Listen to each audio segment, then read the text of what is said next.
একদিন এক কৃষকের গাধা এক গর্তের ভিতর পড়ে গেল। গর্তের ভিতর পড়ার পর সে করুণ সুরে কেঁদে কেঁদে মালিককে বোঝানোর চেষ্টা করেছিল যে আমাকে উপরে তুলুন। গাধাটি অনেক ছটফট করতে লাগলো আর বাঁচার জন্য চেষ্টা করতে লাগলো। তখন তার মালিক এসে ভাবলো একে উঠানো তো অনেক ঝামেলা, আর একে উঠিয়েই বা কি করবো, এই গাধাটি বৃদ্ধ হয়ে গেছে, একে দিয়ে আমাদের কোনো কাজ হবে না। তার থেকে বরং এক কাজ করি, একে মাটি চাপা দিয়ে দিই, তাহলেই ল্যাটা চুকে যাবে। তারপর তার মালিক উপর থেকে মাটি ফেলতে লাগলো। তখন গাধাটি তার বিপদ আজ করতে পেরে অনেক জোরে জোরে চিৎকার করতে লাগলো এবং বাঁচার জন্য চেষ্টা করতে লাগলো। কিছুক্ষণ পর সবকিছু শান্ত হয়ে গেল। তখন তার মালিক ভাবলো আরে কি হলো, গাধাটা কি মরে গেল নাকি? তখন কৃষকটি গর্তের ভিতর উকি দিল এবং সে দেখলো সে যে মাটি ফেলছিল সেই মাটির উপর পা দিয়ে দিয়ে গাধা উপরে উঠে আসতেছে, আর এখন সে আর কোনো কান্না করতেছে না। তখন কৃষকটি অনেক রেগে গেল এবং ভাবলো আমার উপর বাটপারি। তখন সে আরো বেশি বেশি মাটি দিতে লাগলো, আর এক সময় সেই মাটি বেয়ে বেয়ে গাধাটি উপরে উঠে আসলো। ভাই তোমরা জানো আমার প্রত্যেকটা ভিডিওতে একটা শিক্ষণীয় বিষয় থাকে, আর এই ভিডিওর শিক্ষণীয় বিষয় হলো অনেকেই তোমাকে ওই গাধা ভেবে তোমার উপর মাটি নিক্ষেপ করতে চাইবে, অনেকেই তোমাকে বাঁশ দিতে চাইবে। কেউ যদি তোমাকে বাঁশ দেয় তাহলে সেই বাঁশ পিছনে নিও না, সেই বাঁশ দিয়ে চঙ্গো বানাও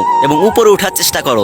এক সময় তারাই তোমার সফলতায় তালি বাজাতে শুরু করবে। আর কেউ যদি তোমাকে গাধা ভেবে তোমার উপর মাটি নিক্ষেপ করে তাহলে ওই মাটির নিচে শুয়ে থেকো না, ওই মাটিকে সিঁড়ি বানিয়ে আস্তে আস্তে উপরে উঠে এসো। ভাই